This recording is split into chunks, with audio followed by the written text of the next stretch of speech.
बिस्मिल्लाहिर्रहमानिर्रहीम। Dear students, हमारा network administration का नेक्स्ट जो प्रैक्टिकल है वो एक्टिव डायरेक्टरी की कॉन्फ़िगरेशन है। लास्ट टाइम हमने एक्टिव डायरेक्टरी विंडोज़ सर्वर 2012 पर इंस्टॉल की थी लेकिन कॉन्फ़िगर नहीं की थी। जब तक एक्टिव डायरेक्टरी कॉन्फ़िगर ना हो तब तक विंडोज़ सर्वर 2012 जिस कंप्यूटर पर इंस्टॉल है वो डोमेन कंट्रोलर नहीं बनता, दूसरे पीसीज को कंट्रोल नहीं कर सकता, ना ही उनको ऑथराइज कर सकता है, ना ही ऑथेंटिकेट कर सकता है। यानी रिसोर्सेज उस वक्त तक अलॉट नहीं कर सकता जब तक वो डोमेन कंट्रोलर ना बन जाए।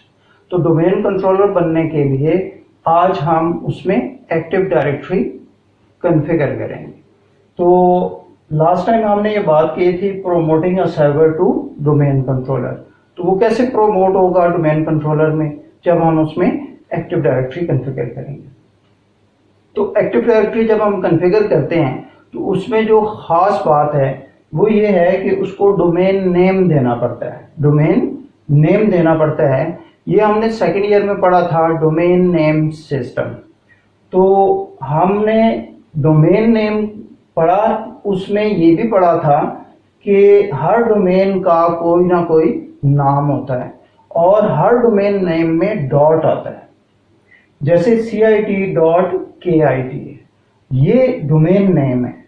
तो हमने जो अपना डोमेन हम बना रहे हैं उसको ये नाम देंगे CIT.KIT। तो इसमें ये CIT उसका नेट बायोस नेम बन जाएगा। ये हम ड्यूरिंग प्रोमोशन देखेंगे। और फिर एक्टिव डायरेक्टरी का पासवर्ड अलहदा से देना पड़ता है कि अगर हम एक्टिव डायरेक्टरी को रीस्टोर करना चाहते हैं तो वो पासवर्ड जब तक हमारे पास अलहदा से नहीं होगा तो एक्टिव डायरेक्टरी रीस्टोर नहीं हो सकेगी, अगर कभी खुदा ना खास्ता वो क्रैश कर जाए। तो active directory restore mod password हमें देना पड़ता है और ये पासवर्ड उस पासवर्ड से डिफरेंट होगा जो पासवर्ड हम नॉर्मली विंडोज़ इंस्टॉल करते हुए एडमिनिस्ट्रेटर के लिए देते हैं। तो आए चलते हैं कंप्यूटर स्क्रीन पे और एक सर्वर को जिस पर 2012 इंस्टॉल है उसको हम डोमेन कंट्रोलर बनाते हैं और उस पर एक्टिव डायरेक्टरी कॉन्फ़िगर करते हैं। बिस्मिल्लाहिर्रहमानिर्रहीम। डियर स्टूडेंट, लास्ट टाइम हम इस स्क्रीन पर हमने छोड़ा था, यहाँ पे लिखा हुआ है promoting the server to a domain controller. तो इस पे इसके ऊपर लिखा हुआ है configuration required for active directory domain server, ताकि उसको सर्वर को हम प्रोमोट कर सकें डोमेन कंट्रोलर में। तो ये ऊपर फ्लैग आ रहा होता है, इस पर एक्सक्लेमेशन मार्क आ रहा होता है, इस पर क्लिक करके तो ये विंडो आती है। फिर इसके प्रोमोट द सर्वर पे क्लिक करें तो ये ऑप्शन आ जाते हैं। ऐड आ न्यू फॉरेस्ट पे क्लिक करना है और यहाँ पे हमने डोमेन नेम देना है। तो यहाँ पे ये तीन ऑप्शन आ रहे होते हैं, add a domain controller to an existing domain. तो अगर पहले से नेटवर्क बना हुआ है तो पहला ऑप्शन हम सेलेक्ट करेंगे, add a new domain to an existing forest. अगर फॉरेस्ट का बनाना है तो दूसरा, हम बहरहाल तीसरा ऑप्शन चॉइस करेंगे क्योंकि हम एक फॉरेस्ट बनाने जा रहे हैं। तो CIT.KIT देकर हम नेक्स्ट कर देंगे। तो ये यहाँ पे पासवर्ड देना होता है एक्टिव डायरेक्टरी का, जो कभी अगर एक्टिव डायरेक्टरी क्रैश हो जाए तो ये पासवर्ड जो है एक्टिव डायरेक्टरी मांगती है। तो यहाँ पे ऊपर जो है लोकेशन दी हुई है कि फॉरेस्ट फंक्शन लेवल जो है विंडोज़ सर्वर 2012 का होगा और इसमें ग्लोबल कैटलॉग भी होगा और डोमेन नेम सिस्टम भी होगा। तो नेक्स्ट किया तो ये स्क्रीन आ गई कि DNS का जो डेलीगेशन है वो शुरू में एक्टिवेट नहीं होता जब तक हम उस पर DNS सर्वर सही तरीके से इंस्टॉल नहीं कर लेते, डोमेन नेम सर्विसेज इंस्टॉल नहीं कर लेते। तो ये एट द एंड ये ऑटोमेटिकली खुद ही इंस्टॉल हो जाएगा।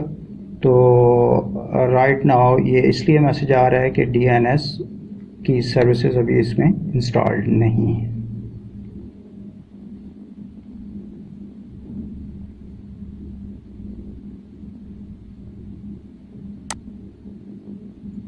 इसको हमने ओके कर दिया और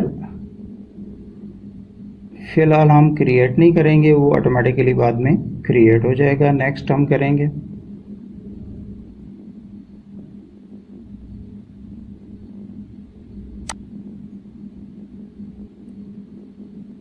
ये NetBIOS नेम अगर हम cit.kit देंगे तो यहाँ cit आ जाएगा, और अगर kit.krl देंगे तो kit आ जाएगा, यानी पहले वाला पोर्शन डॉट से पहले वाला पोर्शन जो है वो NetBIOS नेम बन जाएगा। तो इसे हम नेक्स्ट करेंगे। तो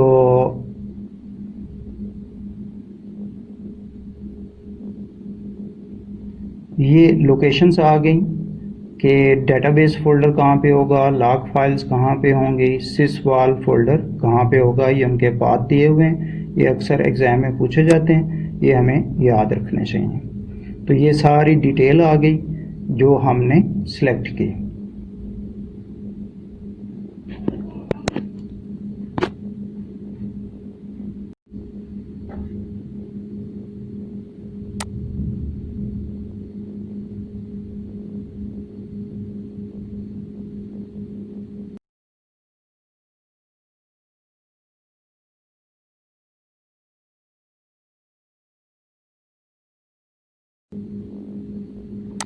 ये सारी डिटेल जो जो ऑप्शंस हमने सेलेक्ट किए उन सब की डिटेल आ गई, और इसको नेक्स्ट करने पर इंस्टॉल आ जाएगा। जो हम अगर इंस्टॉल पे क्लिक कर देंगे तो इंस्टॉल हो जाएगा।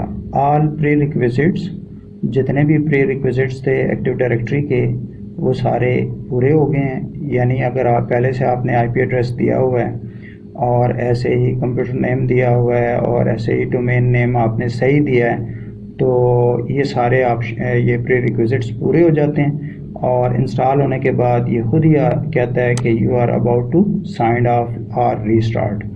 तो रीस्टार्ट होकर ये रीस्टार्ट हो रहा है कंप्यूटर।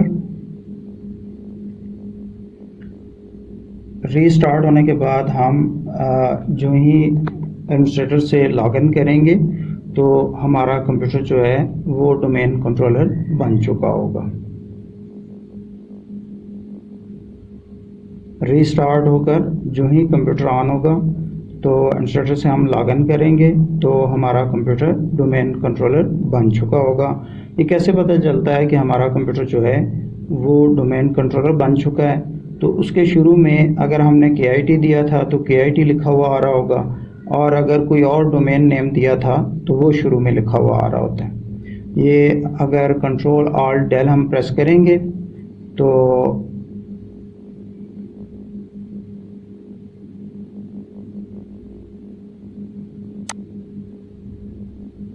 ये KIT शुरू में लिखा हुआ आ रहा है। इससे पता चला कि ये हमारा कंप्यूटर जो है ये डोमेन कंट्रोलर बन गया है।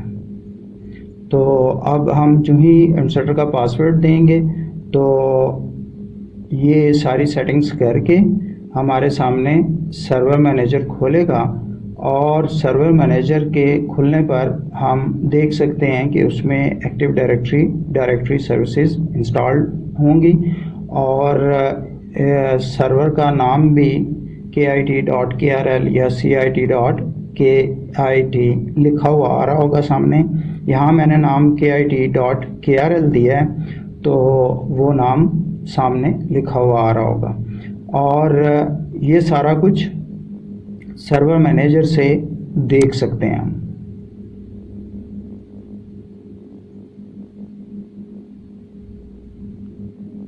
ये सर्वर मैनेजर खुल गया। सर्वर मैनेजर खुलते ही सामने अगर आप राइट हैंड पे देखें तो ये सारी चीज़ें नज़र आती हैं। ये सर्वर मैनेजर हमारे सामने खुल गया।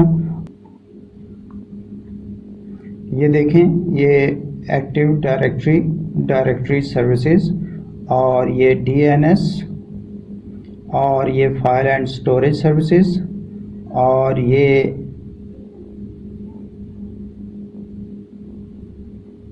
लोकल सर्वर और ऑल सर्वर्स। और इसमें इवेंट्स हाईलाइट हुए हुए हैं, रेड हुए हुए हैं।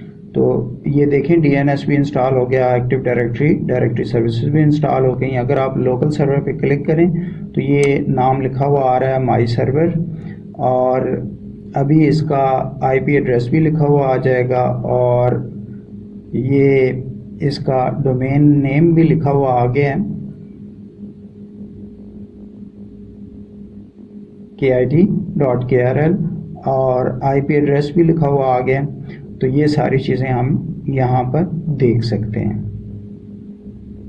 तो ये हमारी इंस्टॉलेशन कंप्लीट हुई और कॉन्फ़िगरेशन कंप्लीट हुई, और ये हमारा सर्वर बन गया। इसी के साथ इजाज़त चाहूँगा। अल्लाह हाफ़िज़।